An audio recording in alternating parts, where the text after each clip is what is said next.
Thank you, ladies, for joining us for a very special episode today. We have 3 epic women joining us for a roundtable discussion in honor of International Women's Day.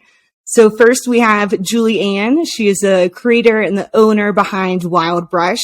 Her gear is just as colorful as it is captivating, and she partners with artists to create one-of-a-kind gear.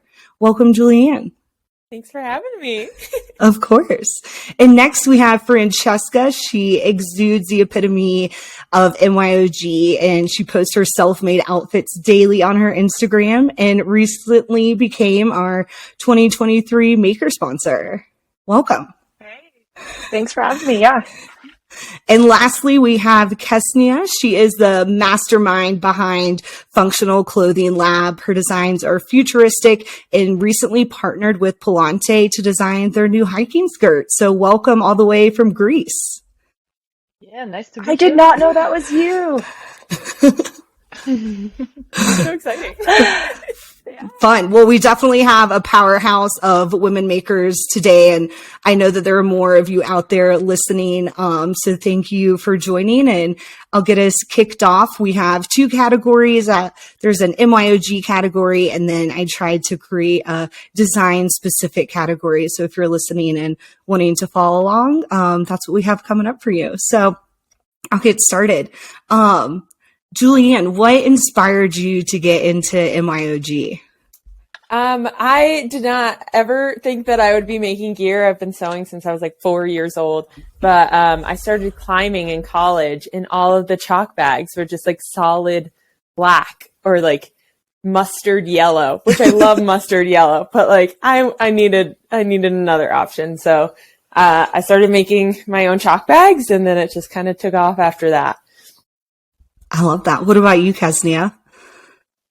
Yeah, I've been also sewing from very young age because my dad actually have been making gear. As I realized just when I started making gear, like, oh, well, it didn't influence me directly, but yeah, my dad was making backpacks and like ski pants for us, but basically because there were no ski pants for kids, so he had to make them.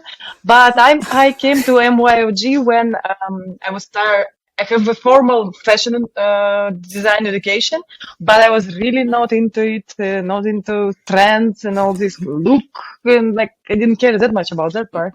So, and then I found this community MYOG on Reddit, and I was like, yes, these are the people, and I switched totally to the functional clothing, and since then I was like extremely happy. But the MYOG community is something that allowed me actually to make this turn and make my career meaningful. So. I love that MYOG has been a part of your life since you were a child. I think you saw all of our faces kind of glow up when you're like, your dad made you guys snow pants. That's so cool. That's awesome. And what about you, Francesca? Yeah, so I have not been sewing that long. I technically took sewing classes in middle school, which is why I had a machine. I cannot find any evidence of anything I actually made during that time that is still functional. But when the pandemic hit, my partner and I spent every minute that we could in the mountains and started to realize that like some of the gear we had wasn't quite meeting our needs, but lead times were just insane for cottage companies back in like May 2020. And so that kind of led us to figure out ways to make stuff. And actually the first thing I sewed was a Apex quilt, a double quilt for us for backpacking. And I was like, dang, that was way cheaper than it would have cost to make it myself. It's like the only thing that actually sometimes is cheaper to make yourself. And it was like within a week I had it. I didn't have to wait 3 months. And so after that I was hooked. I was like, wow, I can just make it myself and it'll be like perfect for me. So I've been sewing really seriously since 2020. I love that. So many good stories we could dive into there. And moving on to some harder hitting questions here. I'll toss this one to Kesniia. What are some challenges that you faced as a woman in the industry, and how have you overcome them? Frankly, I don't have any spicy stories about facing challenges. Really, like it only, I think, brought more attention to me, even though it's a little bit like, yeah, you're featuring me because I'm a woman maker, but I'm not just a maker, you know. But at the same time, yeah, I haven't really because I'm on outside. I think I'm outside of the industry, so I'm happily ignorant about anything that other women might be and probably are facing when they work in companies. But I think MYOG I don't know what are experience of others, and I will hear from maybe Francesca and Julian. But I think it's pretty cool because it's anonymous. You are kind of not easily identified as a woman or a man if you are posting on Reddit, and you're posting especially backpacks or quilts or shelters. Like before you start making anything that is cloth and you need to put it on your body, you're like pretty like neutral in that sense. Right. So yeah, I don't think I have faced anything bad because I'm a woman. I just have been featured more in some issues about women in technical clothing and stuff like that. Does anyone else want to share any potential challenges they've overcome or faced as a woman in either the textile industry or the MYOG industry or the clothing industry in general? I feel like I used to have a lot more struggles than I do now, thankfully. And I think it's a little different because I make my own gear, but I also am making gear to sell. Like my whole company I'm just making gear for other people as well. And now I think I have a good enough community around me that I don't really face these challenges, but I just remember I don't know if I would call it hate, but like so many comments my first like 2 years of business, usually from men, about how unnecessary the things I were doing was. Like, why don't you just make a black backpack? Like, why do you care what color things are? Why are you making it pretty? This isn't real gear if it looks cute. Like, your main concern shouldn't be how adorable it looks or like how beautiful it is. It should just be functional. And I'm like, why can't we have both? Why can't it be functional and cute? Like, why can't I have something that makes me happy and also like is lightweight and functional? So I had a lot of that my first few years of business, of men, when I was like marketing, they would come up to me in person and be like, this is so stupid. You're not going to go anywhere. Your business is going to fail. And yeah, I had a lot of that in the beginning. And then I think it just helped me feel more, it fueled me. I was like, okay, we're just going to make things even brighter colored and just let it go.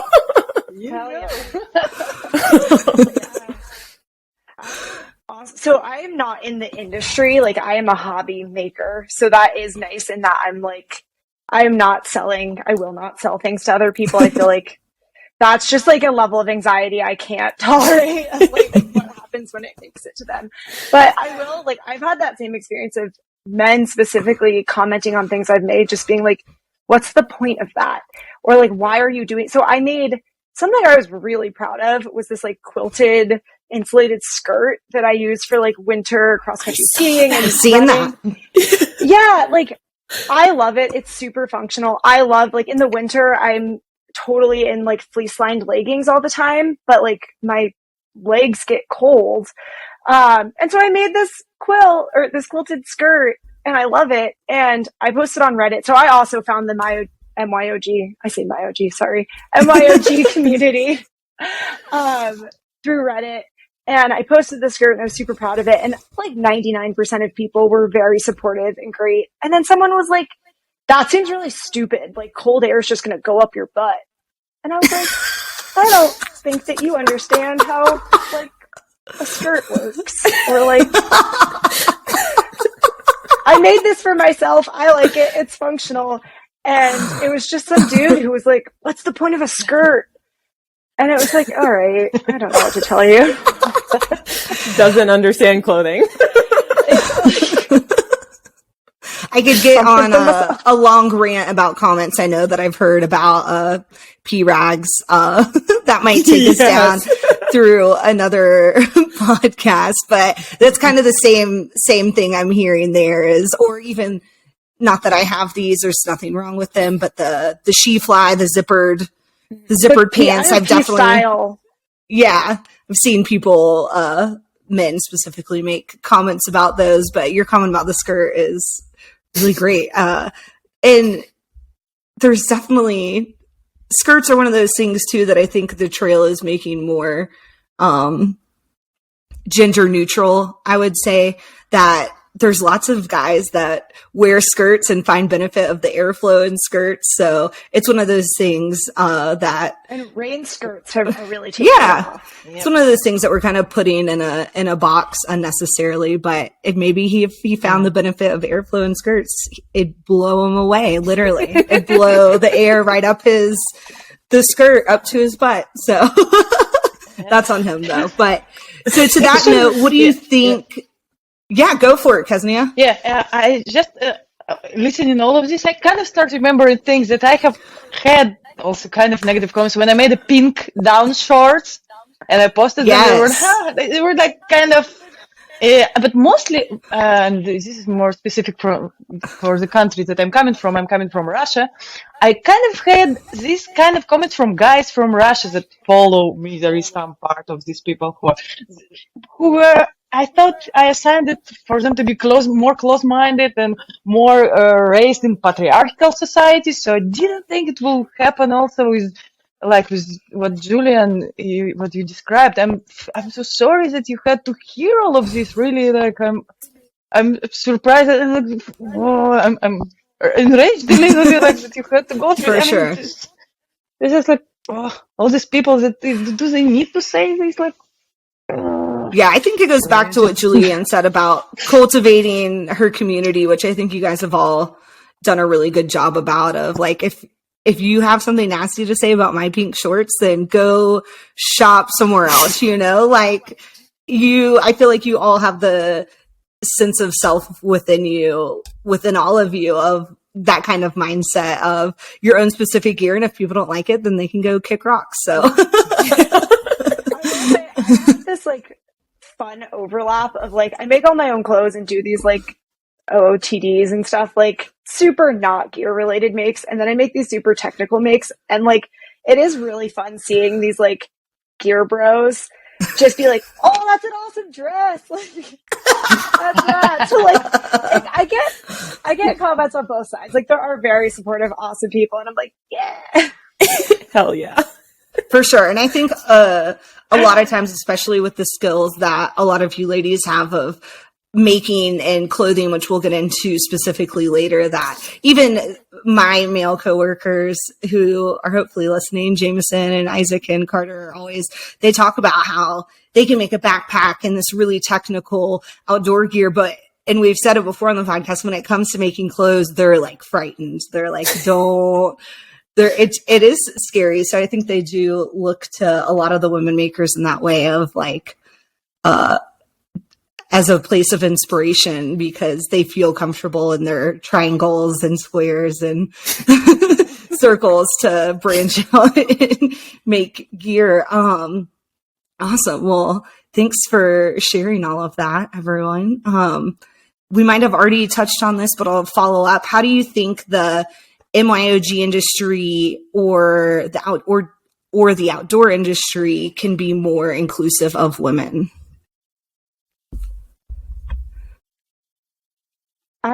One thing that I think they are getting better at, but for a long time, it like the shrink it and pink it. Have you heard that term? Mm-hmm. Like first of all, I had an entire kit, like head to toe, that was teal.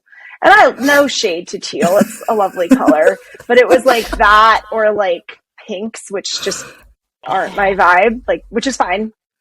And so it was like clothes that were kind of ill-fitting, kind of baggy, and then just like all the same color. And so I think one thing that some companies are doing a lot better at are like incorporating women in the design process and the fit process. I don't want to buy a pack or a jacket or whatever that hasn't been tested by someone with curves. And I don't want to like give my money to a company that isn't including diverse voices in the planning process. And so I think we are seeing improvement in that. But for a long time, that was a big barrier for buying gear, was like, this was not made for me. This was made for a man, and then shrunk down with frills to like appeal to me. Does that make sense? Yeah. Yeah.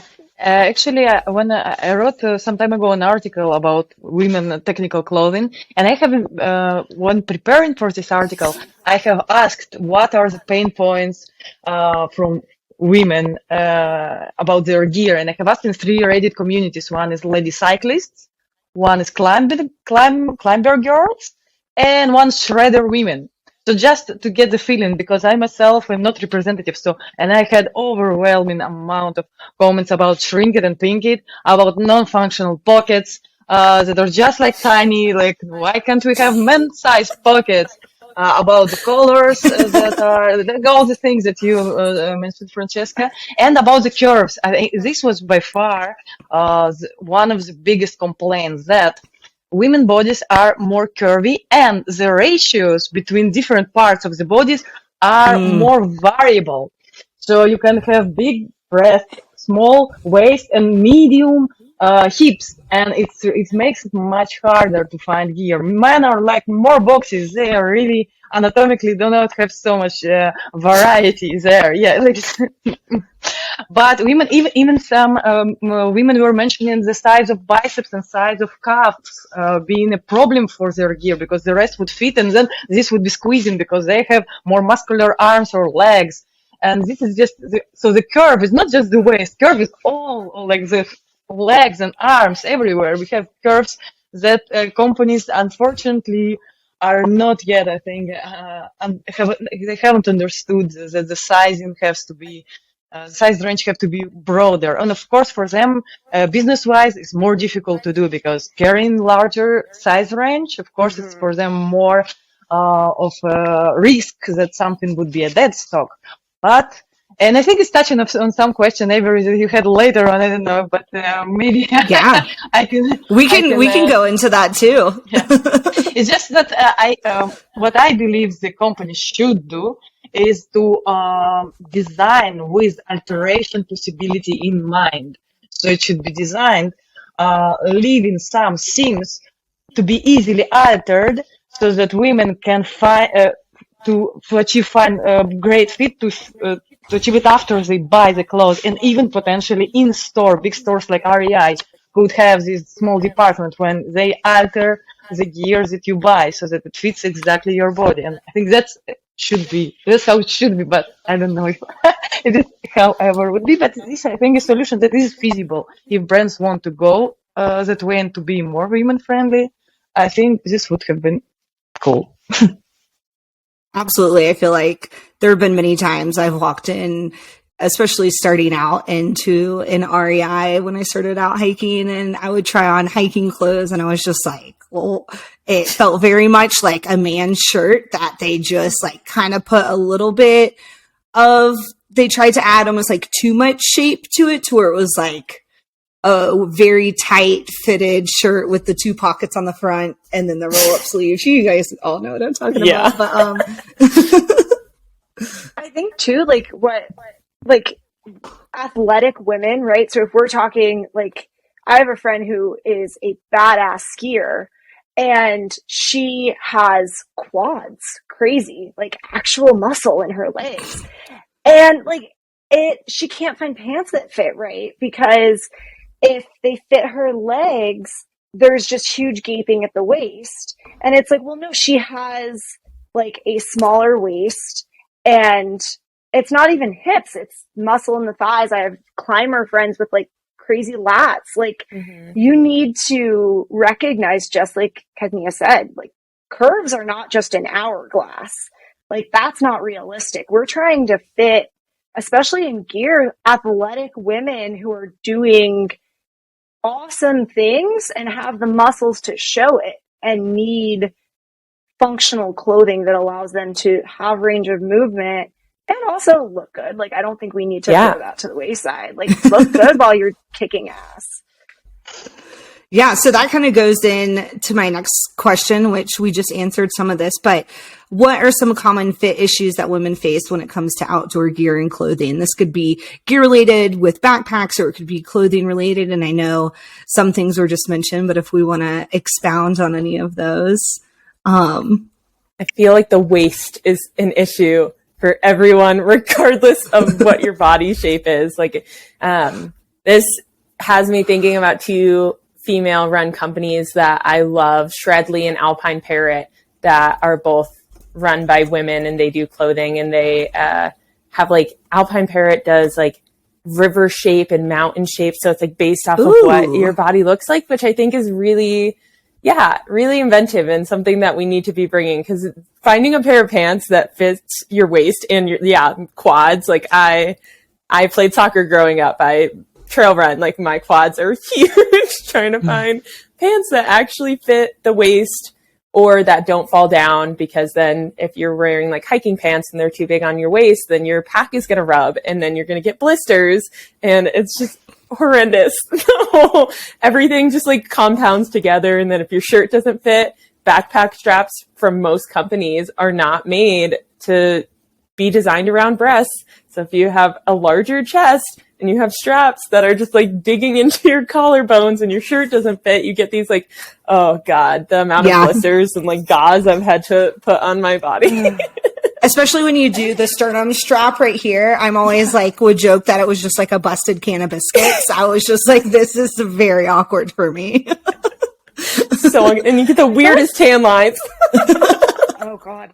Hip belts are another one. Like, I feel like, especially, so like, I dabble in the ultralight community, and I feel like they have largely like discarded hip belts as extra weight, right? And those packs, which are cool, right? Not digging on the packs, but they are designed for the heavier weight load to be carried up top, closer to your shoulders. That's where, like, you're right. That's, if you don't have a hip belt, then the shoulders are important. And I know from personal experience and a lot of like lady friends who hike, hip belts are really helpful for weight distribution. It is easier for me to carry weight in the hips. And so not having a hip belt that's a no-go for me. Like, I need it if I'm doing a longer hike and I don't have a heavy pack. I just want to carry that weight at my hips. And some companies, I mean, they are just trying to stab you on your hip bones. I don't know what is happening there. And even just like, I have a friend, we were brainstorming ways to design a more functional hip belt. And she was saying like having a kind of contoured hip belt that's smaller on top and wider on the bottom, is really helpful for women with curves. And it's really hard to find. So like, there's just so many things, like the straps for sure, but you can go from top to bottom on a pack and think about ways that it should be accommodated for different bodies. I almost wonder if you just kind of gave me an idea with the hip belts, because I'm the same way. The strongest part of my body are my legs and my hips, and I don't know if that's because I'm a woman and have childbirthing hips, even though I'm not a mom yet. But I like the idea of the running vest style straps because they're not as rigid. They're not going to dig into you as much. I haven't personally used them. I know that obviously, and even men too can have problems with nipple chafing. So you want to make sure that area would be accounted for. But I'm almost wondering, like, it'd kind of be cool to have something like similar to a running vest style strap, but something more like, I don't know if it would be even make sense, but like not like flexible, but more stretchy, maybe a little bit less rigid, but something that could still hold that weight to account for everyone's different shaped hips and hip bones, especially. But yeah, I don't, you might need the rigidity to help carry that weight. I'm not really sure, but I'm just thinking of something, because sometimes they're too thick and sometimes the pockets end up really far back on me for some reason. I have a Gossamer gear and I bought the right size for my frame, but it doesn't fit right. I'm very short frame too. The hip belt fits like really high up awkwardly. But yeah, I'm just like, let's figure out a way we can hack this for all the ladies out there. With hip belts, it's a thing as well. Like, I have now I have a baby, so I have been pregnant, and hip belt and pregnancy. Oh, that was so difficult. And I hiked up to the like 6 or 7 months in, but you cannot close it up because this part of the belly, the lower part, is sensitive. So I've been really trying to devise some way for hip belt to hug just the bony part and to leave the soft part out of the system, not to be like tight across the soft abdomen. Because even when I'm not pregnant, I still don't like this pressure, and I don't know if it's women related or like if men has. It's made. I think we have softer bellies a little bit. I think so. So this, I don't know how to solve this as well. I haven't arrived at any solution, but this would be a groundbreaking if somebody can figure out something that just hugs your hips without really like crushing your soft abdominal part there. Yeah, I feel like if. Sorry, go ahead, Francesca. I was just saying, I've been playing with like the different weights of spacer mesh. So like quarter inch, an eighth of an inch, different foams too. Trying to find, I mean, this is a thing for me. I really want a comfortable hip belt, and it is. I like having hip belt pockets, which are just kind of I have not figured that out, because you can't. When I do have a hip belt pocket and I try to put a phone in it or something, it's not, I can't comfortably wear that, but there has to be a solution out there. I love that you're talking about this, because I've also thought about doing like a 2-inch elastic as the strap instead of webbing, which I don't know functionally how that would hold up, right? But there's got to be something that allows for just, and also like body fluctuations, right? Like, we bloat, that's a thing. It just is. Our uterus is right there. Yeah. No, I was just going to say that I believe if anyone could hack it, it would be everyone here today. And maybe a year from now, we'll have come up with some ingenious design and sell it to a really large company. And we can start brainstorming. We'll patent it. Well, I'm glad to hear that that's such a common issue. I know that that's obviously a big one when it comes to backpacking and wearing packs specifically. And it's one of those things that a lot of gear is gender neutral, right? Like you don't need it's a unisex tent. It's a backpack that fits your frame size. But I love that we're getting to the point now where we're trying to come up with more body friendly options for just everyone to enjoy too. I'm sure there are some men out there that would enjoy a not so straight and narrow pack as well. Yeah, I think so. Well, I think everything is gender neutral, but the basis is still usually like white man, right. Which, that's just kind of, in America, at least that's our society. Like that is the standard that everything's based off of. So it's like neutral, but it's like all tested by them, just like, medical research and all of that. Like that's the standard. And then we all just get adapted to it. So having, fluctuations for all different types of people, because bodies come in like all different shapes and sizes, regardless of what your gender identity is. But I think that's a huge thing that's starting to people are starting to realize that, like, even women's gear, like I know some brands that they literally shrink it and pink it. They don't even test it on women. They don't change anything. They just change it to like a hot pink. And they're like, we made it like slightly smaller for your petite frames. And I'm like, I don't have a petite frame. Yeah, I have childbearing hips. Like, where are those supposed to go? I love the like move in some cottage companies to like the straight fit versus curvy fit. Mm-hmm. And just acknowledging that, like, it's not exclusive to women's bodies that need curves and need modifications, and just across the board, we need more size inclusivity, and we need the ability to adapt our gear to whatever shape and form our body takes that day. Like, we need those options. Oh, yeah. Yes. I love the revolution that we're starting here. This question also might be relevant to what we just talked about. But what are in your opinion, what are some of the most important factors to consider when designing gear for yourself or for other women? I know Kesniia has patterns. and has men and women and unisex clothing. And Francesca, you obviously design just for yourself and your partner, but what are some factors that you might consider, Francesca, when you're designing maybe for yourself? A lot of the stuff that I mentioned earlier, right? So like I'm right there with you. I don't like straps. If we're talking about packs, like I don't love straps digging in and doing the like crush. Like, but one thing if you're just listening to this, you missed the visual. But yeah, fabric choice is really important for me. So if I'm designing something, I want to take into consideration if I'm using like a stretchy or rigid fabric. And that goes for straps too. Like I've used the venom mesh trying to make like a semi-structured vest strap situation, versus using just like foam and whatever tech fabric I pick for straps. I'm short, I'm 5'3", so height is super important. And that's something I'm still dialing in is, if I'm carrying weight, how do I want that weight distributed? And it is a little bit different for my body than say like my partner who's a full foot taller than me.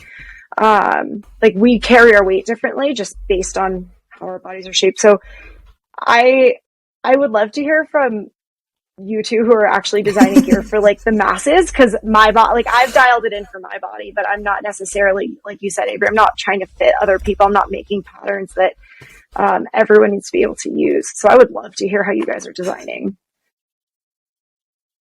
Yeah, I feel grateful that I'm not designing clothing because I feel like that I'm starting to get into it for myself. I'm sewing my own clothes, but I feel like that is so tricky and it takes so much thought to go into it. A lot of my gear, thankfully, can be adjusted easily, like with a hip belt and on a fanny pack or something. Like it's pretty simple and easy. And I'm just getting into like backpacking backpacks and hiking packs.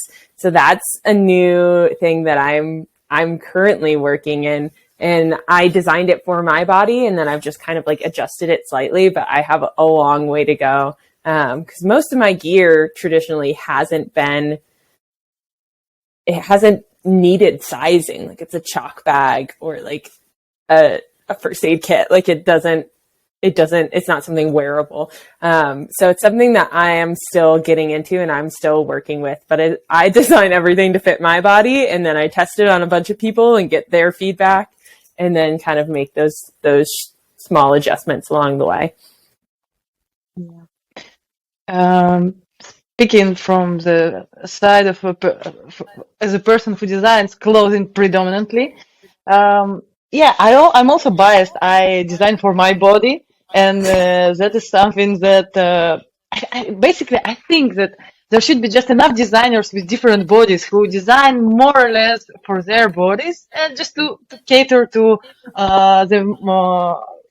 all the people, because when one person tries to design for all kinds of shapes and bodies, it takes a lot of work. It's more like a job of a big company that can put a lot of time in research and special pattern makers that are super experienced with that narrow part.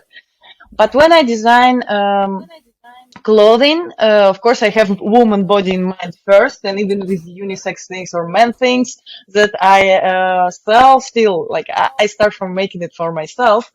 But mostly what I like to do is is to make things adjustable, basically. Whenever you design something adjustable, then it can adjust to male body, to female body, to any kind of body. So adjustability, so I'm trying to mainly now I have achieved it in the waist. I have designed a system that provides very large range of waist sizes within one garment. So it's just adjustable, elastic, breathable waistbands. That's how I call it. It's a special innovation of mine that has the difference between waist sizes from minimum to maximum is 13.5 centimeters, and now in inches it's like 4 inches.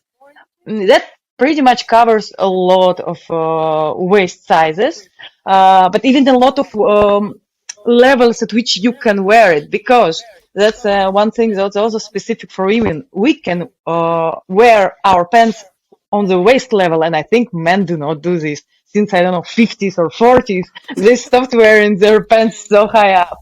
But we Yeah. still do, and that's actually one of the complaints that women were having. Like, there is very few waist-high pants out there in the market. Yes, Francesca, I see you are. I'm really excited about this because I made my own hiking pants last summer. And it is more comfortable for my body, and I know everybody is different, but for my body, I prefer to wear my pants at my natural waist. I also find that when I have a waistband at my natural waist, it's not digging in when I sit down. It's not digging when I stand. And I've gone deep on this because curved waistbands are really common. A lot of people, but women in particular, need curved waistbands in order to prevent that gaping that we were talking about, like having all of this excess space at your waist.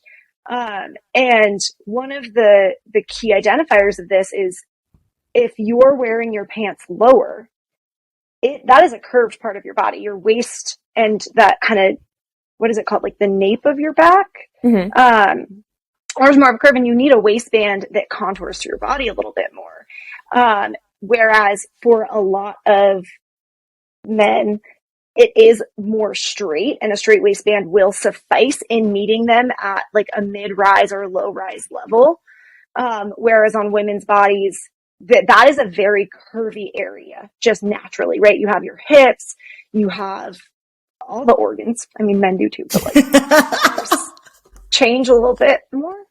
And so I would love to see more variability in waistband styles and providing that contoured fit, because there are women like who love a mid-rise or low-rise hiking pant just for it's less hot right there, right? If your shirt, your pants, and your pack are all meeting at the same spot, that gets sweaty.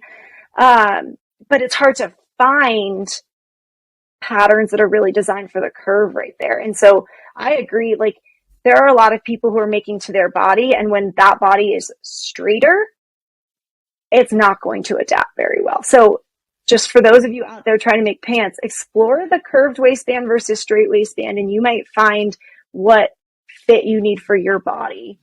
It'll make a really big difference. I'm going to have to pick your brain about that after this podcast because I want to make my own hiking pants. So I have yet to find, they're all the ones I've ever tried are like low rise, mid rise. And I hate them. Okay. I'm going to plug a company that I have. Yeah, go for it. So, Pattern Adventure, I don't know if you guys are familiar, but so you input your measurements, and it takes like about a week, and they send you a custom pattern to fit you. They have, they designate, right, male versus female, but the difference primarily is just in that curve. So you can choose whichever design fits your body. Then you can customize pocket placement. You can customize length. I mean, everything. And so I did that. That's the pattern I used for my hiking pants. And I knew I wanted a higher rise hiking pant, which I never had before, but all of my day-to-day pants, I prefer a higher rise. And you measure every single component of your body, so it is perfectly fitted to you. And I was very impressed at the quality. Amazing. Yeah. I'll definitely add them in the show notes so everyone listening can go check out Pattern Adventure. But man, you're selling it. Yeah. You've inspired me. I want I'm to sewing get a pattern so much from now. them now just to see, like, because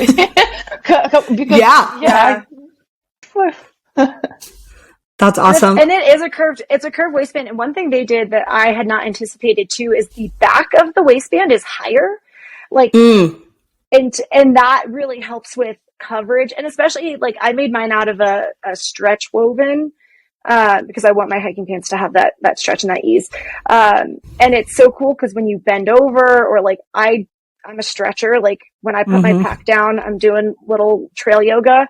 And I don't want my pants riding down. So there was a lot of detail in that I really appreciated. Yeah. So there are companies out there doing it, for MYOGers, but it is a lot harder to find that in a pre-made item. I'm so excited about this.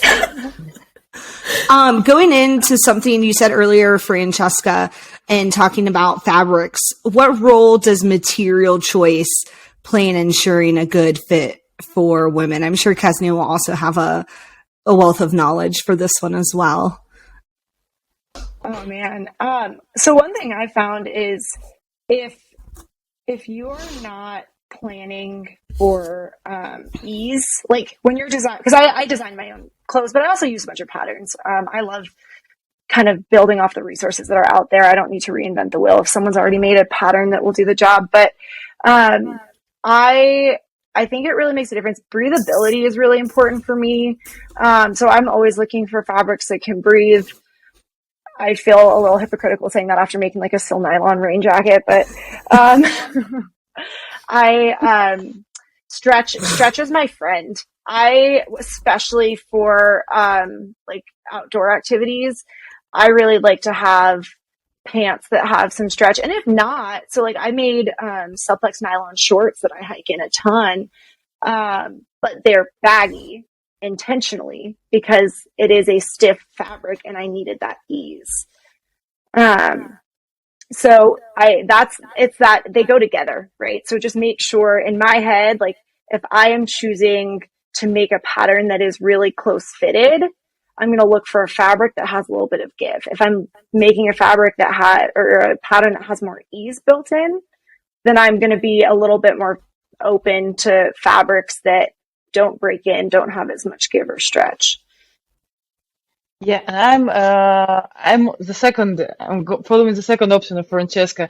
I generally try to design with fabrics that do not have stretch in them, because it's more challenging to design that way, because stretchy fabrics are forgiving. They just stretch where you need, so you don't need so much articulation.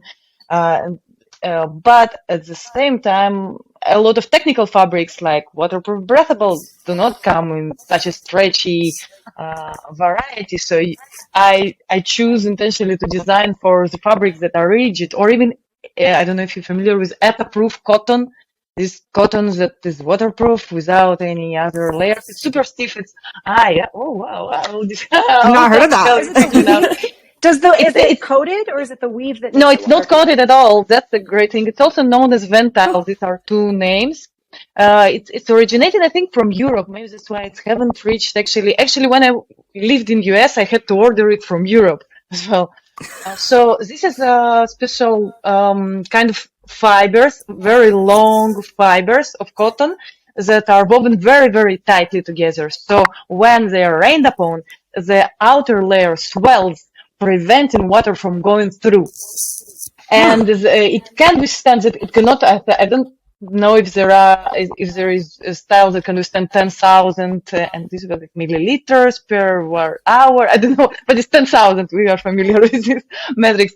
But up 7,000 they can withstand. And I have been wearing gear made of this cotton, but it's extremely rigid. It has no stretch whatsoever in no direction. And when it gets rain upon, it's getting even more stiff. So designing with this kind of fabric in mind, you have to really design and put ease in all the places you need, in the butt, rising up the back part of the waist, as Francesca mentioned. This is very important to have some space for